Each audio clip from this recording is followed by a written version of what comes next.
औषध नाही, इंजेक्शन नाही, आता ऑपरेशन शिवाय पाठ आणि मानेच्या दुखण्यापासून आराम मिळवा. NC वेलनेस सेंटर, नवल पेट्रोल पंपासमोर, रेल्वे लाईन, सोलापूर.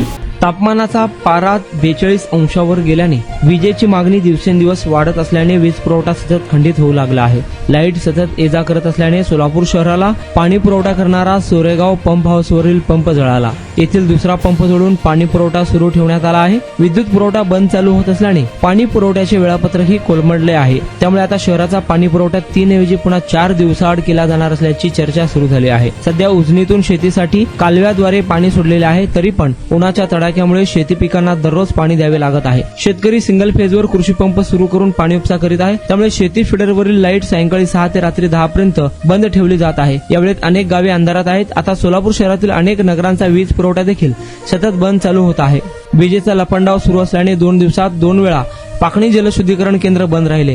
त्यामुळे उजनीतून होणारा पाणी उपसा देखील बंद करावा लागला. जुळे सोलापूरमधील MBR वरही विद्युत पुरवठ्याचा परिणाम झाला. दुसरीकडे औज बंधाराही कोरडा पडला आहे. त्यामुळे नियोजनानुसार सोलापूर शहराला पाणी पुरवठा करण्यास अडचण येत आहे. गावठाण भागाचा पाणी पुरवठा पुन्हा 4 दिवसाआड केला जाणार असल्याचे महापालिकेचे सार्वजनिक आरोग्य अभियंता व्यंकटेश चौबे यांनी एका प्रसार माध्यमाशी बोलताना सांगितले आहे. पाय दुखत होता, पायाचा त्रास होत होता आणि अगोदर आम्ही पाय दुखतोय म्हणून पायावर खूप इलाज केला. NC वेलनेस सेंटरला भेट दिली. त्यांच्या ट्रीटमेंटनी मी अगदी आता 100% पूर्ण बरी आहे.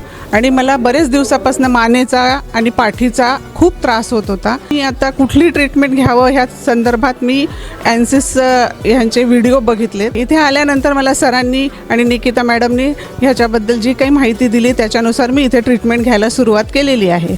त्या ट्रीटमेंटनी मला 5 दिवसातच इतका फरक जाणवलेला आहे. माझ्या मुंग्या पूर्णपणे कमी झालेल्या आहेत.